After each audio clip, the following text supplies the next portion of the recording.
Okay, तो last class में मैंने क्या दिया था, होमवर्क दिया था, ठीक है। क्या क्वेश्चन था?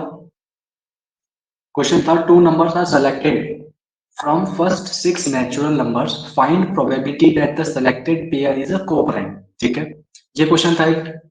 इसके अलावा भी कोई क्वेश्चन था क्या? नहीं, इसके अलावा एक और था। ठीक है, एक और था। तो मैं एक बार इस क्वेश्चन का आंसर अगर किसी के पास है तो बताऊं। यहाँ पर बोला गया है कि two numbers are selected from first 6 natural number. First 6 natural कौन से होंगे? 1 होगा, 2 होगा, 3, 4, 5 एंड 6, यही होंगे। हाँ, इसमें से हमको क्या करने हैं? दो नंबर सेलेक्ट करने हैं, कोई से भी हो सकते हैं दो नंबर। Two number are selected from randomly, find the probability that the selected pair is a coprime.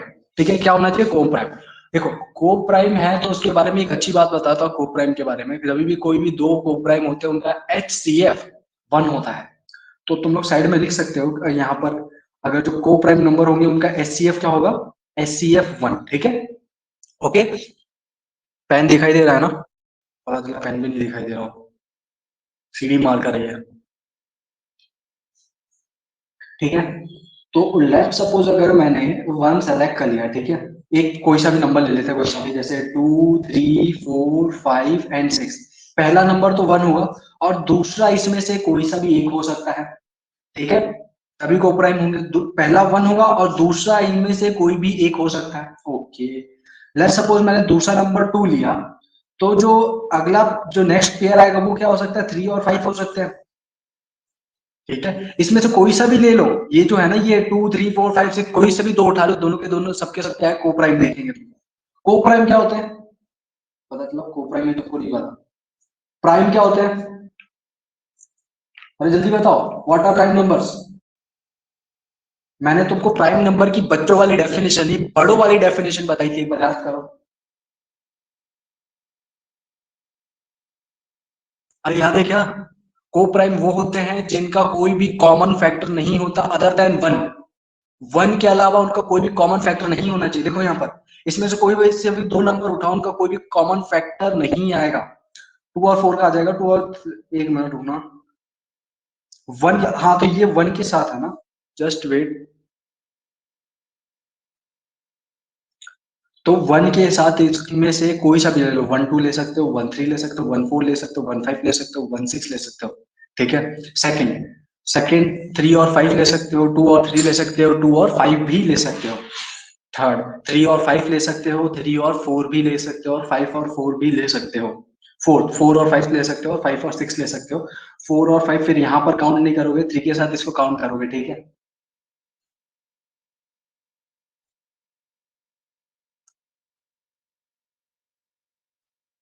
देखो यहाँ पर क्या बोला है इन्होंने कि कोप्राइम का जो HCF होता है वो 1 होता है हमको। ठीक है, तो 1 के साथ चेक करो, इन में से किसी का भी एक अगर पेयर बनाते हो। ठीक है, लेट्स सपोज तुम्हारे पास 6 नंबर है, वापस एक्सप्लेन कर रहा हूँ पूरा। ठीक है, 6 नंबर में से तुमने कोई भी दो नंबर सेलेक्ट किया। लेट्स सपोज मैंने एक नंबर 1 सेलेक्ट किया, तो 1 के साथ बाकी कोई भी नंबर आए वो हमेशा HCF उसका 1 ही होने वाला है, मतलब कोप्राइम ही होगा। ठीक है, तो 1 के साथ 2 भी पेयर बन सकता है, 1 के साथ 3 भी आ सकता है, 1 के साथ 5 भी आ सकता है, 1 के साथ 6 भी आ सकता है। तो 1 के साथ जो पेयर बन रहे हैं यहाँ पर कितना हो जाएगा? 1, 2 एक पेयर हो जाएगा, 1, 3 दो, 1, 4 3, 1, 5 4 एंड 1, 6 5। मतलब यहाँ से कितने पेयर बन रहे हैं? टोटल 5 पेयर बन रहे हैं। ठीक है, ओके। यहाँ से कितने? 2 और 3, 2 और 3, 2 और 5, यहाँ से दो पेयर बन रहे हैं। ठीक है, यहाँ से भी दो पेयर बनेंगे आपके पास, यहाँ से एक बनेगा, यहाँ से भी एक बनेगा। तो टोटल कितने हो जाएंगे? टोटल 11 हो जाएंगे। तो 6 में से दो नंबर सेलेक्ट करने की प्रोबेबिलिटी क्या है? 6C2 डिवाइडेड ऊपर कितना आ जाएगा? 11। ठीक है, क्योंकि यहाँ पर 6 पेयर बन रहे हैं, सॉरी 11 पेयर बन रहे हैं, तो 11/6C2। ओके, ठीक है। बढ़ते अपने नेक्स्ट क्वेश्चन की तरफ, जो था हमारे पास। 4 एप्पल्स है and 3 oranges are randomly placed in a line. 4 apples है और 3 ऑरेंजेस है। ठीक है, उनको हमने रैंडमली लाइन के अंदर प्लेस कर दिया है। Find the probability that two extreme fruits are orange. ठीक है, हमारे पास 4 एप्पल्स है एंड 3 ऑरेंजेस है, 3 ऑरेंजेस है हमारे पास। ठीक है, इनको हमने लाइन के अंदर प्लेस किया है, क्योंकि ये 7 है, 1, 2, 3, 4, 5, 6 और 7। लास्ट में हमको चाहिए orange. Two extreme fruits are orange, मतलब यहाँ पर एक ऑरेंज चाहिए और हमको एक यहाँ पर ऑरेंज चाहिए। ठीक है, ओके, नो प्रॉब्लम। तो एक काम करते हैं, सबसे पहले हम इन दो कॉर्नर्स पे क्या बैठा देते हैं, ऑरेंजेस को बैठा देते हैं। ठीक है, हमारे पास 3 ऑरेंजेस है, 3 में से पहले 2 सेलेक्ट कर लो, सिंपल है। 3 ऑरेंजेस है, 3 में से 2 सेलेक्ट करो, जैसे 2 सेलेक्ट करोगे ये दोनों आपस यहाँ पर बैठ जाएंगे। ठीक है, बैठ गए। अब क्या करेंगे, इन 2 ऑरेंजेस को हम 2 फैक्टोरियल से घुमा देंगे। एक ये दोनों आपस में पोजीशन बदल सकते हैं ना, क्योंकि ऑरेंजेस ऑरेंजेस है, तो 2 फैक्टोरियल से ये आपस में अपनी पोजीशन बदल सकते हैं। ठीक है, इसके बाद हमारे पास टोटल कितनी पोजीशन बची, 5। 5 में के लिए 4 एप्पल है और 1 ऑरेंज है, तो यहाँ पर क्या करेंगे हम लोग 5 फैक्टोरियल से इनको भी बैठा देंगे। डिवाइडेड बाय कितना होगा, सारा अगर टोटल आउट का जो टोटल सैंपल स्पेस होगा वो कितना होगा, 7 फैक्टोरियल का। समझ में आया कि नहीं है, बिल्कुल परफेक्ट। इसको जब सॉल्व करोगे तो तुम्हारे पास 1/7 आंसर आ जाएगा। ठीक है, ये आसान था, 4 एप्पल्स पीएनसी का कंसेप्ट था और कुछ नहीं है। किसी को कोई डाउट है इसमें तो पूछ लो अभी भी। ठीक है, ये फर्स्ट पार्ट था जो मैंने कल होमवर्क दिया था, इसका फर्स्ट पार्ट था। सेकंड पार्ट देखो, सेकंड पार्ट क्या कहता है, ऑल एप्पल्स आर टुगेदर, जितने भी एप्पल्स है वो सारे के सारे क्या रहने चाहिए, साथ में रहने चाहिए। तो 4 एप्पल है, चारों एप्पल को क्या बांधेंगे हम, रस्सी से बांधेंगे। रस्सी से बांधेंगे और आपस में उनको घुमा सकते हैं। ठीक है, रस्सी से जैसे ही बांधेंगे तो 4, हमारे पास कितनी पोजीशन थी, 7। 7 में से 4 एप्पल्स को हमने एक साथ बांध दिया है, मतलब उनको बांधकर एक बना दिया है। मतलब हमारे पास जो पोजीशन बची वो कितनी बचेगी, 4 ही तो बचेगी 7 में से। ठीक है, 1 2 3 4, यहाँ पर पूरे के पूरे एप्पल्स आ जाएंगे या एप्पल्स का बोरा आ जाएगा, वो आपस में घूम सकते हैं। ठीक है, तो हम क्या करेंगे, एप्पल्स तुम अपनी जगह पे घूम लो, तो 4 फैक्टोरियल से एप्पल को घुमाएंगे, बाकी जो पोजीशन बची वो 4 बचेंगी, तो वो चारों पोजीशन पे आपस में घूम लेंगे और नीचे क्या आ जाएगा, 7 फैक्टोरियल। ये सेकंड का आंसर था। ठीक है, बहुत आसान है ये तो। ठीक है, नेक्स्ट, किसी को कोई भी डाउट है तो तुरंत पूछ लेना, कोई प्रॉब्लम नहीं है। थर्ड क्वेश्चन क्या दिया था मैंने, थर्ड क्वेश्चन था no two oranges are together, no two oranges are together. 4 apples है एंड 3 ऑरेंजेस है। यहाँ पर बोला है कि कोई भी 2 ऑरेंजेस साथ में नहीं होने चाहिए। ठीक है, कोई भी 2 ऑरेंजेस साथ में नहीं होने चाहिए। इसका क्या मतलब है कि वो ऑरेंजेस को अलग अलग कर दो। ठीक है, मतलब ऑरेंजेस साथ में आने नहीं चाहिए, 3 ही तो ऑरेंज, अगर 2 भी आ गए साथ में तो ये कंडीशन गलत हो जाएगा। कोई भी ऑरेंज साथ में नहीं आना चाहिए। इसके लिए क्या कर सकते हैं हम लोग, इसके लिए बोलेंगे, एक काम करते हैं, पहले हम बोलेंगे एप्पल्स आप लोग बैठ जाओ। ठीक है, एप्पल्स को बैठा देंगे, फिर एप्पल्स क्या करेंगे, अपने आगे क्या करेंगे, ऑरेंजेस के लिए चेयर लगा देंगे और ऑरेंजेस जाके उस पर बैठ जाएंगे। ठीक है, तो सबसे पहले आज क्या करते हैं हम लोग करते हैं 4 फैक्टोरियल से हमने एप्पल को बैठा दिया। क्या किया हमने, 4 फैक्टोरियल से एप्पल को बैठाया। ठीक है, बैठा दिया। अब क्या करेंगे हम लोग, हमारे पास कितनी पोजीशन बचेगी, अरे जब एप्पल्स बैठ जाएंगे, ये एप्पल बैठा, ये एप्पल बैठा, ये एप्पल बैठा, ये एप्पल मेथड बैठा। ठीक है, गैप मेथड तुमको याद है क्या, बिल्कुल गैप मेथड हमको याद है। तो अगर एप्पल बैठ गए तो उनके बीच में गैप कितने होंगे, 5। देखो 1 2 3 4 और ये 5, कितने गैप बचेंगे उसके पास, 4 गैप बचेंगे। तो इन 5 गैप होंगे और इन 5 गैप में से क्या करेंगे हम लोग, जाके बोलेंगे ऑरेंज को कि ऑरेंज जाके इन गैप पे बैठ जा। ठीक है, सबसे पहले क्या किया, एप्पल को बैठाया, एप्पल बैठ जाओ। एप्पल ने क्या किया, अपने आगे पीछे एक चेयर लगा दी, मतलब गैप बना दिए, गैप मेथड लगाया तो कितनी गैप बनेगी, 5। ठीक है, 5 में से 5C3 करेंगे, 5 में से 3 पोजीशन चुनेंगे ऑरेंजेस के लिए और 3 फैक्टोरियल से ऑरेंजेस को बैठा देंगे और नीचे तुमको पता ही है 7 फैक्टोरियल आने वाला है।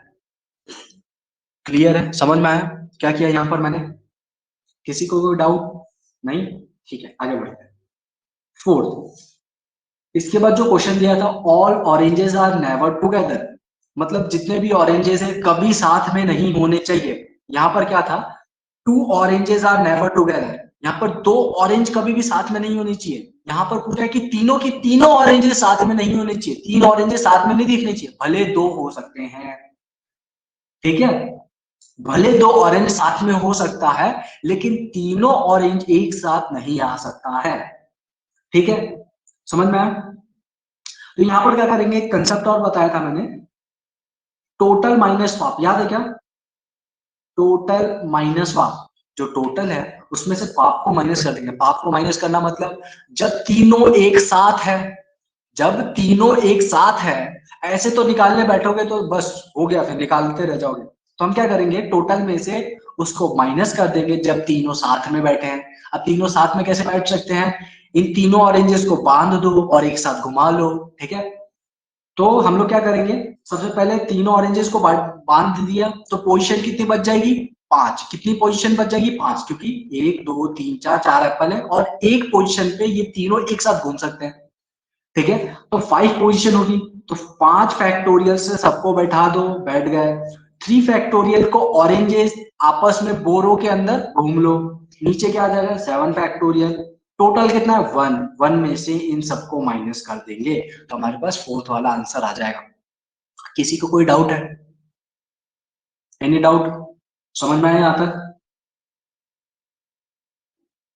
बोलो, समझ में आया, होमवर्क कंप्लीट। चलो फिर आगे बढ़ते हैं, आगे बढ़ते हैं और एक सवाल लिखते हैं। देखो, a circle of radius R, a circle, तुम लोगों ने शायद सर्कल पढ़ लिया होगा, स्कूल कहीं तो पढ़ा होगा ना, नहीं पढ़ा है कोई बात नहीं, बाद में हम लोग पढ़ने वाले हैं। A circle of radius R is inscribed, एक सर्कमस्क्राइब होता है, एक इंस्क्राइब्ड होता है, ये सब चीजें टर्मिनोलॉजीज जानते हो ना तुम लोग, ठीक है। Is inscribed in a square, in a square of side 2r, of side 2r,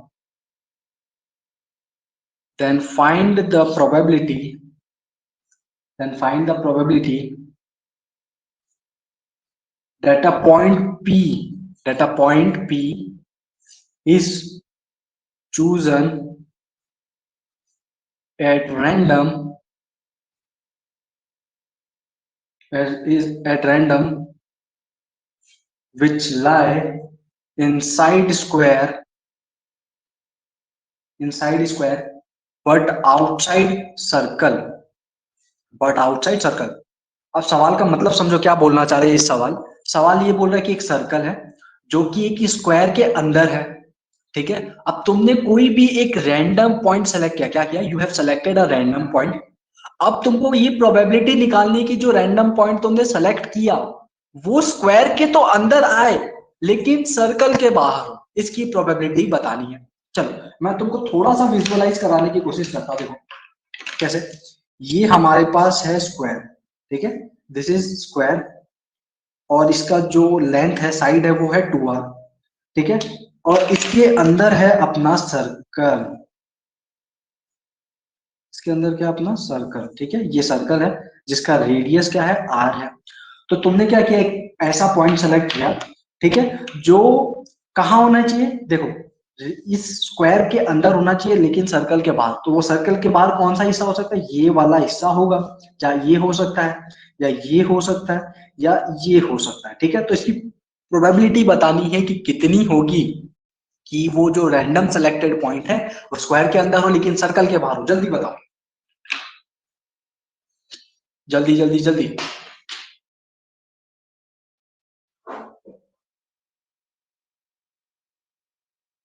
कैसे कैसे करेंगे, वापस रिपीट करो, एरिया से, बिल्कुल सही, बिल्कुल सही है। एरिया से इसको करने वाले हम लोग क्या करेंगे, टोटल सैंपल स्पेस, मतलब टोटल एरिया क्या, वो जो पॉइंट है वो कहाँ कहाँ हो सकता है, वो इस एरिया के अंदर कहीं भी हो सकता है ना। तो नीचे जो सैंपल स्पेस आएगा हमारे पास वो क्या आएगा, टोटल एरिया। टोटल एरिया कितना होगा, ये इस स्क्वायर का एरिया, स्क्वायर का एरिया कितना होता है, लेंथ इंटू लेंथ, ठीक है, या साइड स्क्वायर। तो साइड कितनी है, 2r, तो क्या हो जाएगा 2r इंटू 2r। समझ में आएगा नहीं, ओके भैया।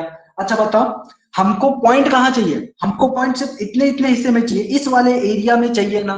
तो हम क्या करेंगे, हम करेंगे स्क्वायर के एरिया में से सर्कल के एरिया को माइनस कर देंगे। स्क्वायर का एरिया कितना हो जाएगा, 4r² माइनस सर्कल का एरिया कितना हो जाएगा, πr², है ना। देखो अब ध्यान से, ये r², ये r², ये r² गया, ठीक है। तो बचेगा क्या तुम्हारे पास फाइनल आंसर, तुम्हारे पास फाइनल आंसर जो है वो कुछ आ जाएगा 4 minus pi divided by 4, 4 minus pi divided by 4, देखा। इतना लेंदी सवाल था लेकिन था बहुत सिंपल। किसी को कोई डाउट? ये अच्छा सवाल था, चाहो तो। अच्छा नहीं था मतलब सिंपल था लेकिन सोचने वाली बात थी। ठीक है, चलो आगे बढ़ते हैं। एक और अच्छा सवाल कराता हूं तुमको फटाफट। बड़े आगे लिख लिया ये सब? ठीक है, ग्रेट। तो सवाल लिखो, सवाल क्या है? सवाल है a pair of die has been rolled. मैंने क्या बोला यहाँ पर? A pair of die has been rolled. ठीक है, दो डाई है, मैंने उसको फेंका। Then find the probability that then find the probability that first at least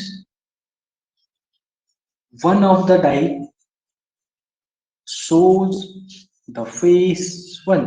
मतलब दोनों में से कम एक पे तो वन आने की क्या प्रोबेबिलिटी है ये बतानी है, कम से कम एक पे। ठीक है, दोनों पे आए।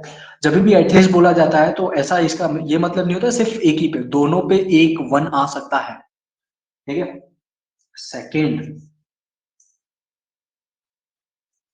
सम of number is equal to four. मतलब जो डाई रोल किया गया है उन दोनों पे जो भी नंबर है उनको ऐड करने पे हमारे पास क्या आना चाहिए? फोर आना चाहिए। इसकी क्या प्रोबेबिलिटी है? ठीक है, third question sum of numbers are less than और इक्वल टू फोर। मतलब जो सम ऑफ नंबर्स है या तो वो इक्वल टू फोर हो या लेस देन फोर हो, इसकी क्या प्रोबेबिलिटी है? फोर्थ सम एक्सीड्स नाइन। फिफ्थ थ्रोइंग अ डबलेट। थ्रोइंग अ डबलेट, डबलेट मतलब दो दो के पेयर आने चाहिए, या तो वन वन आ जाए दोनों पे, या दोनों पे टू टू आ जाए, या थ्री थ्री आ जाए, या फोर फोर फाइव फाइव, या सिक्स सिक्स आ जाए। इसकी क्या प्रोबेबिलिटी है? सिक्स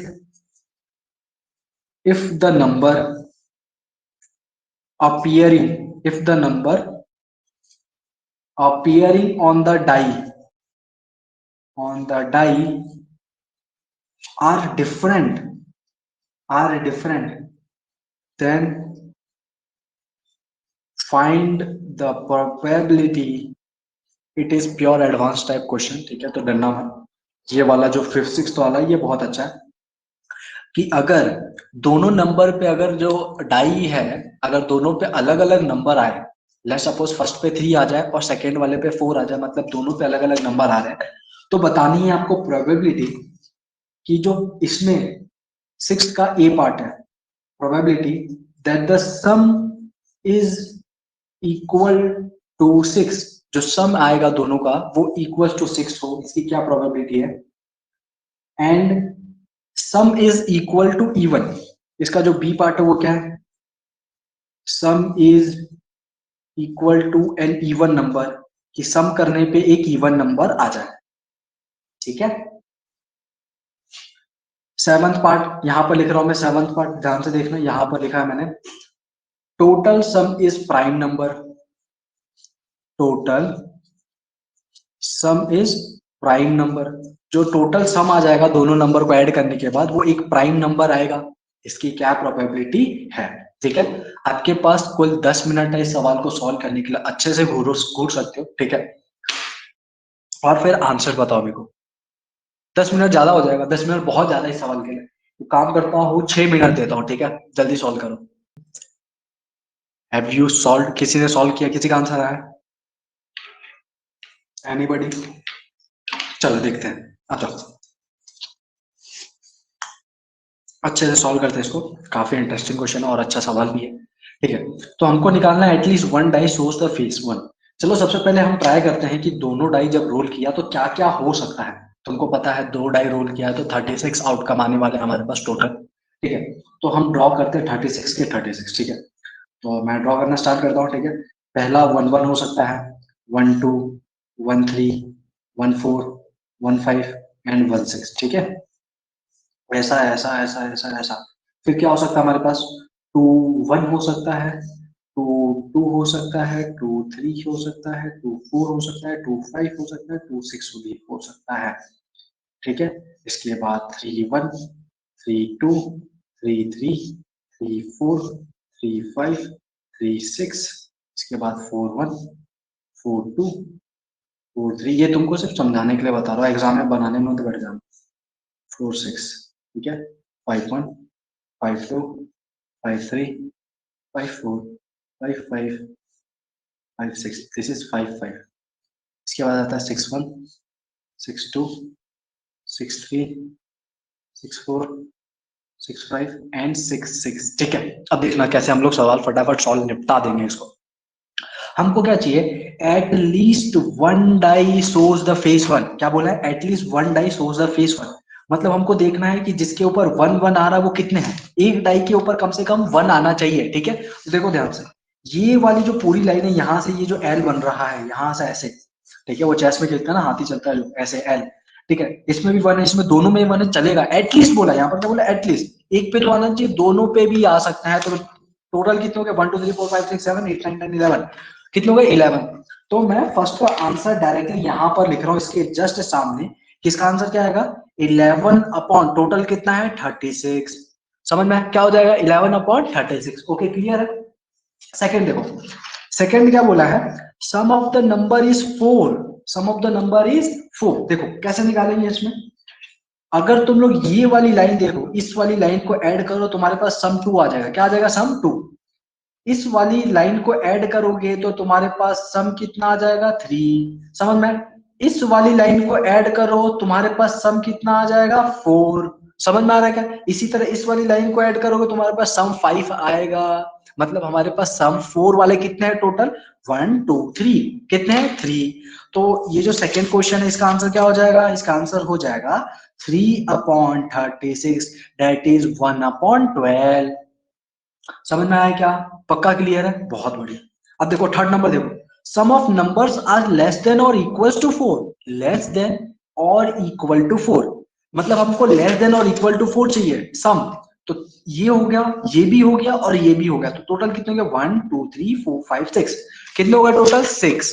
बढ़िया, तो यहां पर क्या आ जाएगा, देखो ये हो जाएगा 6/36, that is equal to 1/6, that is equal to 1/6। Clear है। सम एक्सीड्स 9, जो सम है ना वो 9 से बड़ा होना चाहिए। क्या होना चाहिए, 9 से बड़ा होना चाहिए। इसमें देखो आ जाओ वापिस देखते हैं, 9 से बड़े कितने मिलेंगे हमको, देखो आ जाओ, ये 3 6 है, ये 4 5 है, ये 5 4, ये 6 3। ये वाली जो लाइन है ना, ये वाली लाइन, ये क्या है, सम 9 वाली लाइन है। तो इससे बड़े कौन से होंगे, 1 2 3 4 5 6, यही तो होंगे, 6। तो टोटल कितना है, यहाँ पर भी 6 है, तो यहाँ पर भी क्या उतना हो जाएगा, 6/36, दैट इज इक्वल टू 1/6। पक्का क्लियर है, कोई डाउट, ठीक है, चलो बढ़िया। अब क्या करेंगे, थ्रोइंग अ डबलेट, हमको क्या फेंकना है, डबलेट आना चाहिए। क्या आना चाहिए, डबलेट। समझ में आ रहा है कि नहीं आ रहा है, डबलेट लाना है हमको। आ जाओ देखते हैं, डबलेट मतलब दो दो आनी चाहिए। तो देखो ये 1 1 2 2 3 3 4 4 5 5 6 6, टोटल कितने हो गए, 6। तो यहाँ पर भी क्या हो जाएगा डबलेट के लिए, 6/36, दैट इज 1/6। समझ में आया, हाँ भैया समझ में आया। अब देखो ध्यान से, if the number appearing on the die are different, दोनों पे अलग अलग नंबर आया, देन फाइंड द प्रोबेबिलिटी। पहले नंबर अलग अलग आने चाहिए, उसके बाद आपको प्रोबेबिलिटी फाइंड करनी है। अगर नंबर सेम आ गए तो ये कैंसिल, नहीं फाइंड करेंगे हम लोग। मतलब पहले अलग अलग नंबर लेके आओ, उसके बाद ये फाइंड करना कि sum is equal to 6। Sum is equal to 6, मतलब ऐड करने के बाद सम कितना जाना चाहिए, 6 आना चाहिए। देखो इसके दो तरीके हैं, या तो ऐसा कर सकते हो, ये जो डबलेट वाली लाइन है ना, ये जो डबलेट वाली लाइन है, ये पूरा ही हटा दो तुम लोग। डबलेट वाली लाइन को माइनस कर दो, हटाओ। अब डबलेट वाली लाइन ही गई, काम खत्म हमारा, बचेंगे क्या, सारे डिफरेंट डिफरेंट वाले निकाल लेंगे हम लोग। समझ में आएगा, पक्का क्लियर है, हाँ भैया कुछ सब कुछ समझ में आया। चलो हमने डबलेट वाली लाइन हटा दी, टोटल थे 36। 36 में से डबलेट वाली लाइन घट गई, कितने बचेंगे, 30। 30 में से हमको ऐसे नंबर पता करने हैं जिनका सम 6 के इक्वल होता है, जिनका सम 6 के इक्वल होता है। तो देखो ये वाली लाइन, ये वाली लाइन देखो तुम लोग, ये वाली लाइन देखो, इसका क्या है, सम क्या है, 6 के इक्वल है, जिसमें 3 को काउंट नहीं करना है। तो टोटल कितने हो जाएंगे, 1 2 3 4, कितने हो जाएंगे, 4। तो 4 हो जाएंगे कि नहीं हो जाएंगे, हाँ भैया 4 हो गए। तो इसका प्रोबेबिलिटी क्या आएगा, 4/30, 4/30, क्योंकि हमने डबलेट वाली ही हटा दी है। ठीक है, समझ में आया, ओके भैया समझ में आ गया। Sum is equals to even, मतलब ऐड करने के बाद हमारे पास क्या आना चाहिए, एक इवन नंबर आना चाहिए। क्या आना चाहिए, इवन नंबर। तो आधा तुमको इवन दिखाते हैं फिर। देखो डबलेट वाली लाइन हटा दी गई है। सम इवन का कौन कौन से होते हैं, या 4 होगा, या तो 6 होगा, नहीं तो 8 होगा, नहीं तो 10 होगा। ठीक है, देखो सम 4 में ये रहा, ठीक है, इसमें 2 है, ठीक है, 2 है ना। मैं यहाँ पर लिखते भी जाता हूँ, ठीक है, लास्ट में यहाँ पर लिख दे जाता हूँ मैं। ये जो है ये है 7th का बी पार्ट, ठीक है। तो हमारे पास सम जो इवन नंबर में पहला 2 प्लस, उसके बाद हमारे पास आएगा 6, 6 में टोटल कितने हैं, 4, यहाँ पर लिख दो 4। उसके बाद क्या आएगा, ये जो है ये है 7 वाली लाइन। उसके बाद ये वाली जो लाइन है ये है 8 वाली लाइन, ये क्या है, सम 8, सम 8। तो इसमें भी कितने हो जाएंगे, 1 2 3 4, इसमें भी कितने हो जाएंगे, 4, यहाँ पर 4 प्लस कर दो। ये है सम 9 वाली लाइन, ये है सम 10 वाली लाइन, ठीक है, इसमें भी कितने हैं, +2 कर दो। उसके बाद ये है 11 वाली लाइन, उसको इसको हटाना ही है, और नीचे टोटल में कितना आ जाएगा, 30, दैट इज इक्वल टू 4 + 4 8 10 12। तो कितना आ जाएगा, 12/30, that is equal to 4/10, that is equal to 2/5 probability. Question में डाउट है किसी को अभी भी, कोई डाउट, समझ में आया ना सवाल, अरे बोलो हाँ या ना, सवाल समझ में आया कि नहीं आया, या तोते हो गए तुम्हारे। ठीक है, तो तुमको 1 मिनट देता हूँ, अच्छे से समझ के लिख लो, ठीक है। और ये सब भी लिखना, क्योंकि मैंने इसको यहीं पर काट दिया। तुम लोग कहाँ लिखोगे, तुम लोग यहाँ पर लिखोगे, यहाँ पर अपनी भाषा में लिख लेना कि हमने ये जो डबलेट वाली लाइन है उसी को हटा देते हैं। ठीक है, ये सब छोटी छोटी बातें जो लिख लिया तुम्हारे फायदे की होगी। ठीक है, ये आंसर चेक कर लो, ठीक है, एक बार मैं दोनों को साइड बाय साइड रखने की कोशिश करता हूँ। ठीक है, ठीक है, ओके, चेक कर सकता हूँ आंसर आराम से।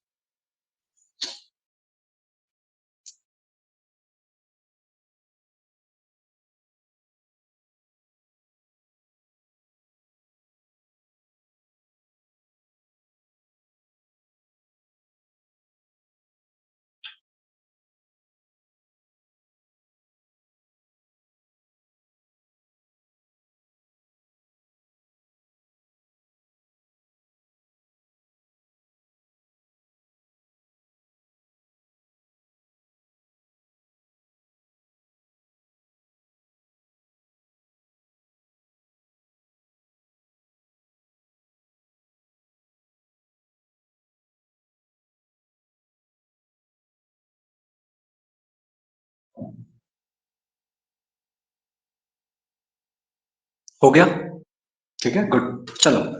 तो इसके बाद मैं तुमको इसी टाइप का एक सिमिलर सवाल होमवर्क में देता हूँ, ठीक है। सिमिलर नहीं है, ऑलमोस्ट सिमिलर तो नहीं है, मतलब ठीक है, इसी टाइप का है, तुम लोग कर सकते हो सॉल्व, कोई प्रॉब्लम नहीं है। चलो लिखो, थ्रोइंग अ कॉइन 4 टाइम्स। क्वेश्चन क्या है, क्वेश्चन है थ्रोइंग अ कॉइन 4 टाइम्स। ये तुम्हारा होमवर्क प्रॉब्लम है, ठीक है। हमने क्या किया है, एक कॉइन को 4 बार फेंका है, 4 टाइम्स। तो find the probability that, first question, find the probability, find the probability that, ये लिखना बहुत आलस का काम है।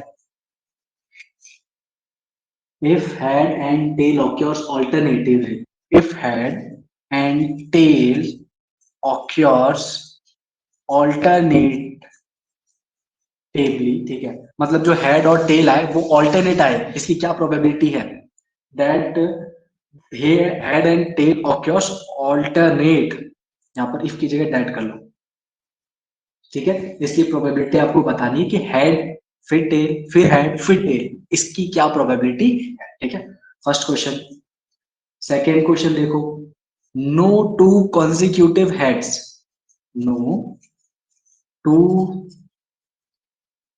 कॉन्जिक्यूटिव हेड, मतलब 2 हेड एक साथ नहीं आने चाहिए, लगातार नहीं आने चाहिए, इसकी क्या प्रोबेबिलिटी है, ठीक है। इसके बाद थर्ड पार्ट देखो, number of head is more than number of tail, मतलब जो नंबर ऑफ हेड आए वो नंबर ऑफ टेल से ज्यादा है, कि क्या प्रोबेबिलिटी है, is more than number of tales.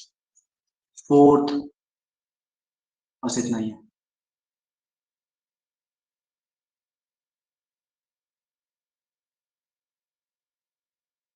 ठीक है, ये एक बार ट्राई करना, नहीं होगा तो मैं कल बिल्कुल डिस्कस करूंगा इसको। एक और लिख लो, फोटो भी लिख लो इसमें। Longest string of head, longest string of head occurring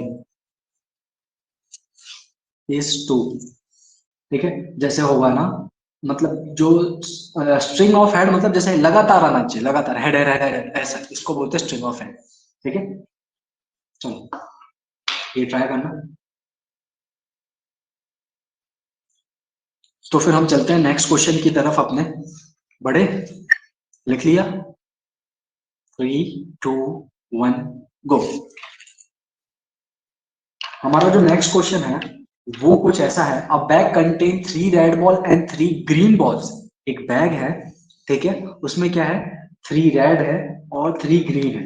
क्या है, लिखते जाओ तुम लोग अपनी भाषा में लिख लो। 3 रेड है और हमारे पास 3 ग्रीन बॉल्स है। क्या है, 3 ग्रीन बॉल्स है। क्लियर है।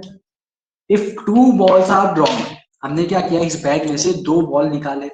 If 2 balls are drawn, 2 balls are drawn, one by one without replacement, one by one without replacement. Without replacement मतलब हमने बॉल निकाली, वापस बैग में नहीं डालनी। ठीक है, निकाल दी तो निकाल दी, बस खत्म, बात खत्म, वापस बैग के अंदर नहीं डालना है।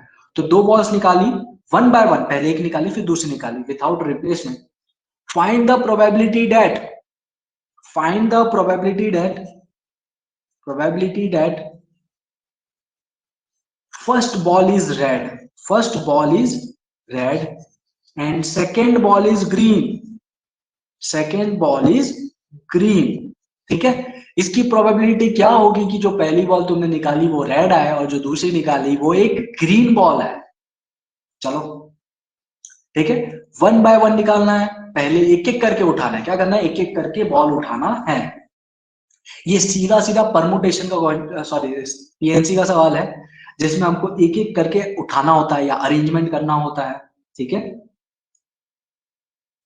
एक एक करके उठाना या अरेंजमेंट करते हैं, उसे ही हम विथआउट रिप्लेसमेंट कहते हैं। ये बात भी समझ सकता हूँ। जब भी विथआउट रिप्लेसमेंट बोलूंगा तो याद रखना उसका क्या मतलब होगा, उसका मतलब होगा अरेंजमेंट करना है। ठीक है, और अरेंजमेंट का जहां भी बात आ जाए हम पीएनसी लगा देते हैं। विथआउट रिप्लेसमेंट मतलब अरेंजमेंट करना है। ठीक है, एक एक करके उठाना मतलब यही तो होगा।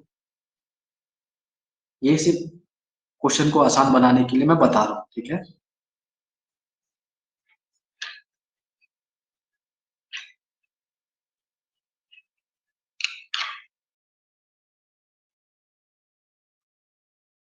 हमने एक एक करके बॉल उठानी है। ठीक है, तो आ जाओ देखते हैं। तो सबसे पहले मैं पहली बॉल निकालू, तो पहली बॉल निकाली मैंने, तो कितनी बॉल है, 6 बॉल है। 6 में से मेरे को एक निकालनी है, बिल्कुल भैया 6 में से एक निकालनी है आपको। ठीक है, लेकिन पहली बॉल रेड आनी चाहिए, इसकी प्रोबेबिलिटी निकालनी है। तो रेड कितनी है, 3। तो 3 में से एक बॉल उठा लेंगे, 3C1। भैया वहां पर तो 6 बॉल है, आप 3 में से कैसे उठा रहे हो, रेड की प्रोबेबिलिटी निकालना है तो 3C1 कर देंगे। ठीक है, ओके, अभी काम खत्म नहीं हुआ है, अभी काम खत्म नहीं हुआ। इसका क्या मतलब लगाएंगे, क्रॉस मल्टीप्लाई करेंगे। अब हमारे पास कितनी बॉल बच गई, 5 बॉल बच गई, क्योंकि हमने एक निकाल दी है। अब 5 बची हुई बॉल में से हमको वापस एक सेलेक्ट करनी है, 5C1। अब हमको क्या आनी चाहिए, ग्रीन बॉल आनी चाहिए। तो ग्रीन कितनी बची है, ग्रीन तो अभी भी 3 है, तो 3 में से एक सेलेक्ट कर लो, बस this is your probability.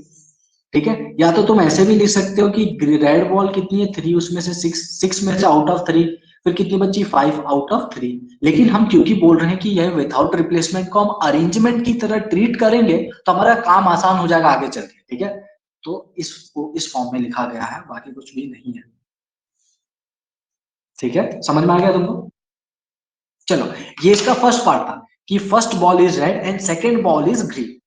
Next इसका ही सेकेंड पार्ट है, ये फर्स्ट पार्ट था, इसका ही सेकेंड पार्ट क्या है, बोथ बॉल्स आर रेड। जल्दी बताओ इसका आंसर कि दोनों के दोनों बॉल जो हैं वो रेड कलर के हैं, इसकी क्या प्रोबेबिलिटी है?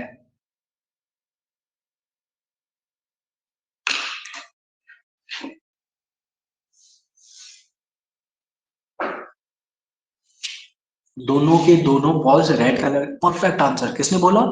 ठीक है, वेरी गुड वेरी गुड। दोनों के दोनों बॉल्स रेड है, इसकी क्या प्रोबेबिलिटी है? तीन में से तीन रेड बॉल है, उसमें से एक सेलेक्ट कर लो, 6 E1, फिर क्रॉस लगाएंगे। अभी काम खत्म नहीं हुआ है, क्योंकि हमने अब एक निकाल ली, उसको वापस नहीं डालनी, विदाउट रिप्लेसमेंट है, तो बच गई कितनी? पांच। पांच में से एक निकाल ली, तो पांच में से एक। अब रेड वाली कितनी बची? दो ही तो बची, तो 2C1 हो जाएगा। 3C1 divided by 6 into 2C1 divided by 5C1। ठीक है, समझ में? किसी को भी कोई भी डाउट हो, इस तरीके से समझ में नहीं आ रहा तो तुरंत बताना, मैं उसको दूसरे तरीके से बताऊंगा, मेरे पास दूसरा तरीका भी है, ठीक है, समझाने का। कोई प्रॉब्लम नहीं है, तुरंत पूछ लिया करो। अब इसका एक थर्ड पार्ट देखो क्या है। Both have different colours. Both have, दोनों के दोनों बॉस जो निकाले उनके डिफरेंट कलर हो, इसकी क्या प्रोबेबिलिटी है? जल्दी बताओ। क्या इसके जैसा ही है? इसमें भी तो हमने बोला था रेड और ग्रीन आने चाहिए, तो ये भी तो अलग अलग है।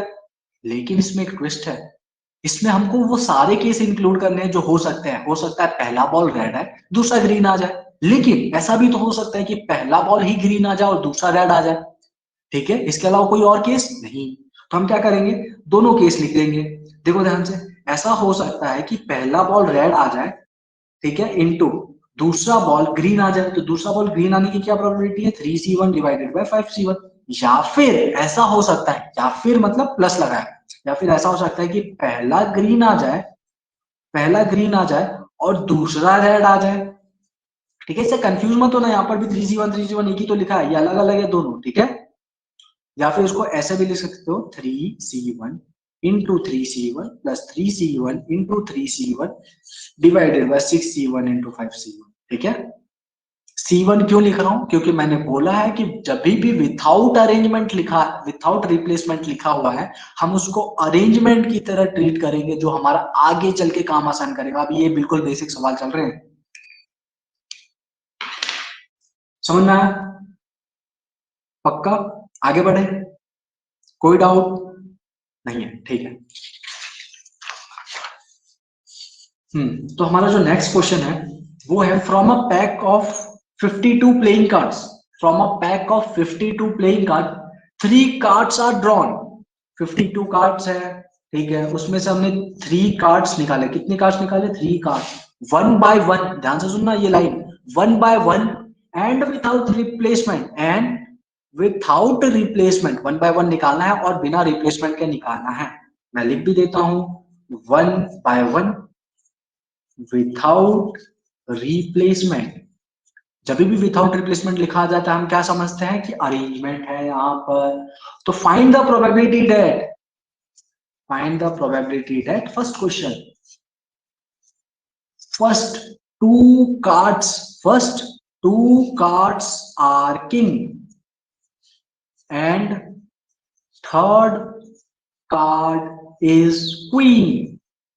आपको बताना है कि पहला जो 2 कार्ड है वो किंग आए, और जो तीसरा कार्ड है वो एक क्वीन आए, इसकी क्या प्रोबेबिलिटी है? ठीक है, कितने कार्ड्स है? 52। निकालने कितने हैं? सिर्फ 3 कार्ड्स, ठीक है। किंग क्वीन कितने होते हैं तुमको पता है, ठीक है। और सब हमने कल ही बात कर चुका, मैंने चार्ट भी कल लिखवा दिया था, ठीक है।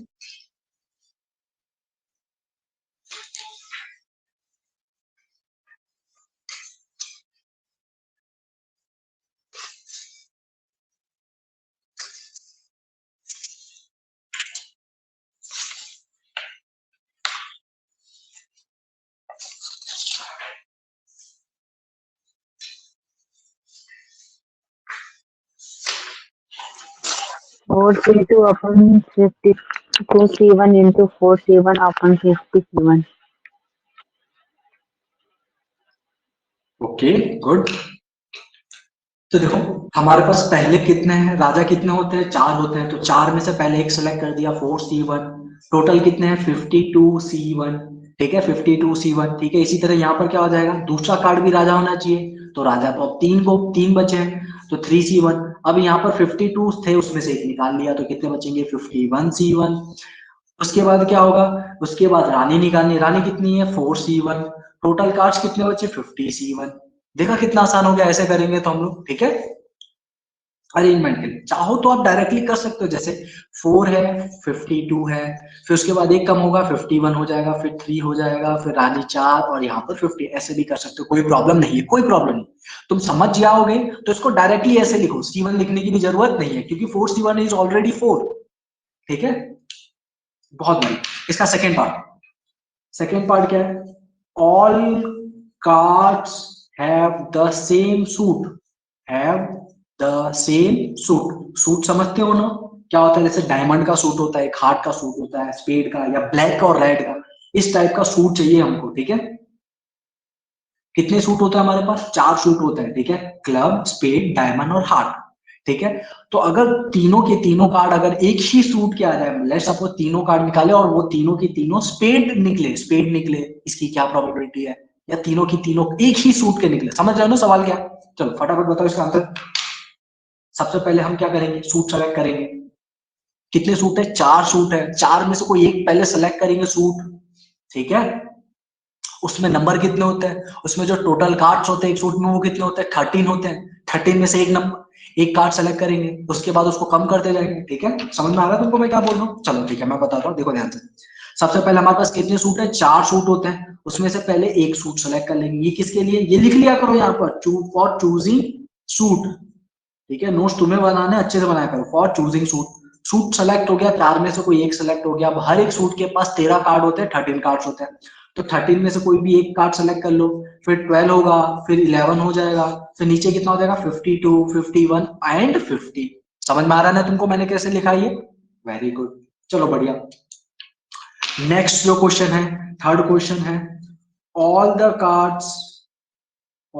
Cards have different suits, have different suits, मतलब सारे कार्ड्स अलग अलग सूट्स के होने चाहिए, इसकी क्या प्रोबेबिलिटी है? ठीक है, जल्दी बताओ जल्दी।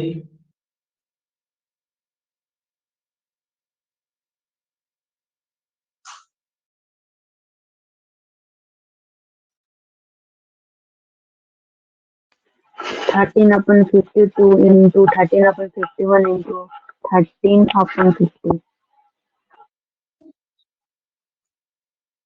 I think it is a wrong answer, कोई बात नहीं। देखो इसमें क्या है, हमको हमको पहले 4 में से कोई एक सूट सेलेक्ट करना है, ठीक है। उन 4 में से फिर क्या करेंगे हम? उन 4 में से एक सूट सेलेक्ट किया, उस सूट में से एक कार्ड निकाल लेंगे। एक कार्ड निकल गया, बचे हमारे पास 2 कार्ड और निकाल लेंगे। हमारे पास 3 सूट और बच गए। हम क्या करेंगे? फिर इन 3 सूट में से कोई एक सूट वापस सेलेक्ट करेंगे, उस सेलेक्टेड सूट में से एक कार्ड और निकाल लेंगे। हमारे पास इसके बाद बचेंगे 2 सूट, फिर 2 में से एक सूट सेलेक्ट करेंगे, उसमें से फिर एक कार्ड निकाल लेंगे। इस तरह हमारे पास 3 अलग अलग सूट हो जाएंगे। समझ में आ रहा है तुमको? चलो, अगर समझ गए हो तो देखो मैं क्या बोल रहा हूँ। मैंने क्या किया, सबसे पहले 4 सूट में से एक सूट सेलेक्ट कर लिया और इसमें से एक कार्ड निकाल लिया, 13C1। फिर क्या किया मैंने फिर एक और सूट सेलेक्ट किया। हमारे पास एक पहले से सिलेक्टेड है, तो बचेंगे कितने? 3। 3 में से एक सूट सेलेक्ट किया, उसमें से भी एक कार्ड हमने निकाल लिया। कार्ड तो उतने ही होंगे ना हर सूट के पास, 13। फिर मैंने एक और सूट सेलेक्ट किया और उसमें से एक और कार्ड निकाल लिया, और नीचे तुमको पता ही है क्या आने वाला? 52, 51 एंड 50। समझ में आया कि नहीं आया? Is it clear? समझ में आया? मैंने पक्का, वेरी गुड, बहुत बढ़िया, ठीक है। या फिर तुम इसको डायरेक्ट भी कर सकते हो। देखो इसको दूसरा तरीका भी बता देता हूं तुमको, दूसरा तरीका, ठीक है।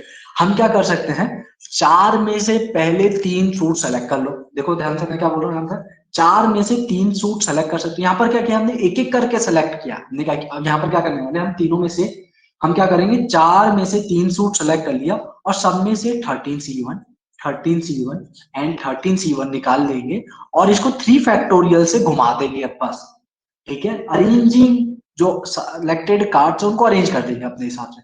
ठीक है, और नीचे तुमको पता ही है क्या आने वाला है, 52, 51 एंड 50।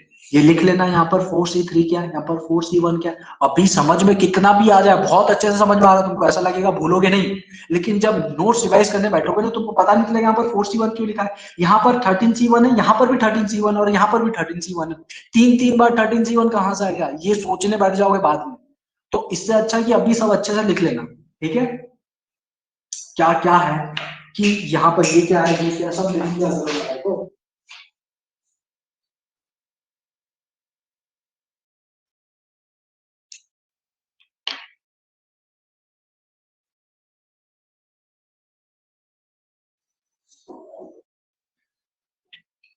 चलो एक नोट लिखो। कई बार बहुत बार एरिया वाले सवाल आते हैं, ठीक है। अभी हमने एरिया वाला एक सवाल किया भी था, ठीक है। लेट्स सपोज एक ये एरिया है कुछ, इसके अंदर ये है एक सर्कल है जिसका एरिया ए है, और ये स्क्वायर है जिसका एरिया एस है, ठीक है। तो नोट क्या बोल रहा हूँ, let area A is included in area S if a point if a point is chosen, ऐसे इसकी जरूरत नहीं फिर भी लिखवा रहा, if a point is chosen randomly on area S, then probability that selected point lies in area A is A by S, ठीक है। चलो लिख लिया।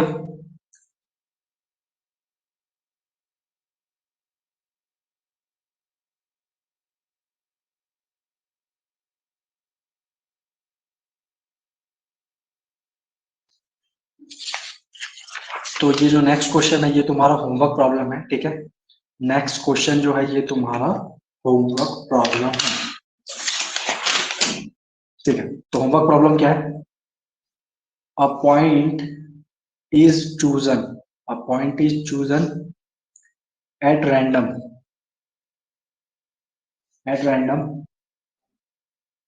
inside a circle,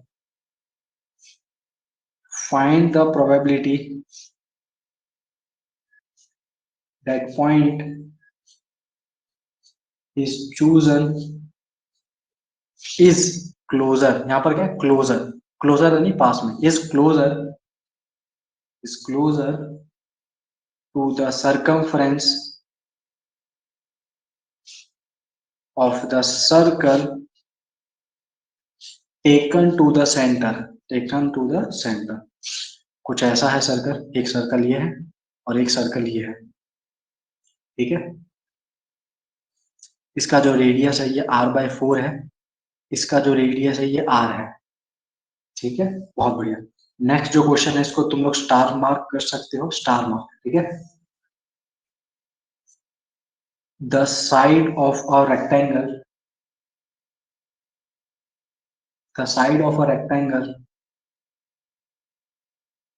are selected at random each less than 10 centimeter, all such lengths are equally likely. Find the probability that diagonals of a rectangle is less than 10 centimetre, ठीक है।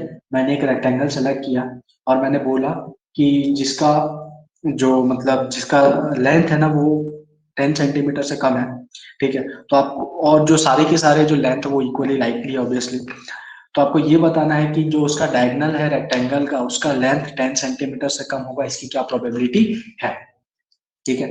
बहुत बढ़िया। चलो कल हम और एरिया के सवाल करेंगे और इसमें इनइक्वालिटी भी घुसेड़ेंगे बीच में, टेंशन मत लो, सब टाइप कवर करेंगे, ऑल टाइप्स। काफी बड़ा चैप्टर है प्रोबेबिलिटी, क्योंकि इसमें बहुत एडवांस टॉपिक है, तुमने पढ़ा होगा पहले, देखा होगा। तो मतलब उसमें काफी चीजें छुड़वा देते हैं, जैसे एरिया वाला बिल्कुल नहीं पढ़ाते, कई जगह एरिया वाला पढ़ाते ही नहीं, ठीक है। एरिया वाला प्रोबेबिलिटी नहीं पढ़ाया जाता, कई बार कोचिंग इंस्टीट्यूट में भी नहीं पढ़ाया जाता। क्यों? मान लो कोई फीस ऐसा है जो लेट में आया, तो एरिया वाला उनको भी छुड़वा देते हैं, ठीक है। होते हैं ना, फीस अलग अलग होता है कि एक बार एडमिशन अभी हुआ, एक बार दिसंबर में होगा, एक बार इस टाइम पे होता है, तब उनको भी ये छुड़वा देते हैं। लेकिन मैं तुमको सब करवा रहा हूँ, डोंट वरी, ठीक है। बस प्रैक्टिस करते रहना। और क्योंकि तुम्हारा अब 11th का सिलेबस कंप्लीट हो गया है, ठीक है, तो हम लोग टेस्ट भी लेना स्टार्ट कर सकते हैं, और मेरे पास टेस्ट का एक्सेस हो गया है, तो मेरे को पेपर बनाने की भी जरूरत नहीं है। मैं तुमको सीधा टेस्ट का लिंक भेज दूंगा और तुम लोग टेस्ट दे सकते हो, ठीक है। तो डिसाइड कर लो कि तुमको कौन कौन से चैप्टर का टेस्ट देना है, ठीक है। कम से कम हर एक सब्जेक्ट से 2-3 चैप्टर होने चाहिए, ठीक है। हर एक सब्जेक्ट से दो, चलो दो दो चैप्टर होने चाहिए, ठीक है। केमिस्ट्री में कम से कम तीनों में एक एक चैप्टर होना चाहिए, ठीक है। तीनों का एक एक, फिजिकल का एक होना चाहिए, ऑर्गेनिक का एक होना चाहिए, और उसका भी एक होना चाहिए, ठीक है। तो देख लो कौन कौन सा चैप्टर का टेस्ट तुम लोग दे सकते हो, उसके बाद मेरे को बता देना, ठीक है। चलो।